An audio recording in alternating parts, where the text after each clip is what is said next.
I killed something invisible and I don't know what to do. For weeks, I knew I was being stalked. It started with my bras. Everything I'd meticulously sorted by color had been sifted through and returned out of order, unwrinkled, but changed. And they felt different, like they'd been washed with the wrong detergent or touched with soapy hands. But it wasn't just that. There was a wrongness in my apartment. The floor creaked randomly. One day I found a large handprint on my mirror that hadn't been there when I left for work in the morning. There was an odor too, one I'd only smelled at funeral homes before. Then one night I woke up to the feeling of hot breath in my face, like a dog was inches away, panting at me. I sat up and heard a thump, and something landed on my floor. "Go away!" I screamed as footsteps retreated into the distance. I turned on all the lights and found the room empty, but I never did go back to sleep. The next morning, I stepped out of bed and felt a sharp pain in my foot. Looking down, I found a sharp, needle-like object embedded in the floor.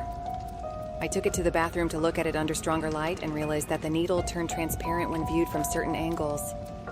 I tried to look online, but I couldn't find anything like the needle. Then, in the middle of my next search, my router went out. The sounds mostly came at night, but then things started happening in the daytime too. A pair of my running sneakers disappeared right after a jog. And then, when I was showering, I heard someone whisper, "Oh my God, you're so beautiful." I screamed and screamed and screamed. The next morning, I bought a gun.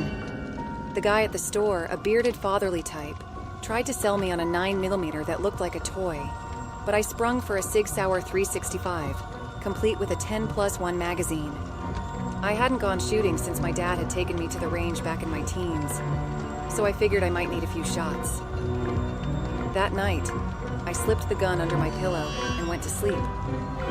I woke up to the feeling of someone stroking my bare shoulder. My hips felt pinned to the mattress. I cried out in panic and pushed up as hard as I could. I heard a grunt, and then something grabbed my wrists and pushed me down. I felt the wet of lips on mine. Then I swung my knee up and felt it collide with something soft. I heard a groan, and then something thumped on the hardwood beside the bed. I reached over, grabbed my gun, and shot at the groan until my clip was half empty. There was a hacking cough, and then a voice begging, "Wait, please, don't.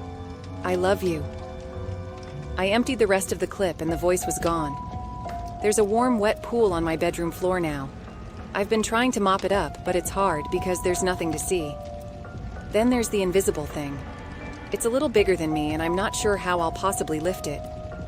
A few minutes ago, as I was looking for my mop in the garage, another strange thing happened.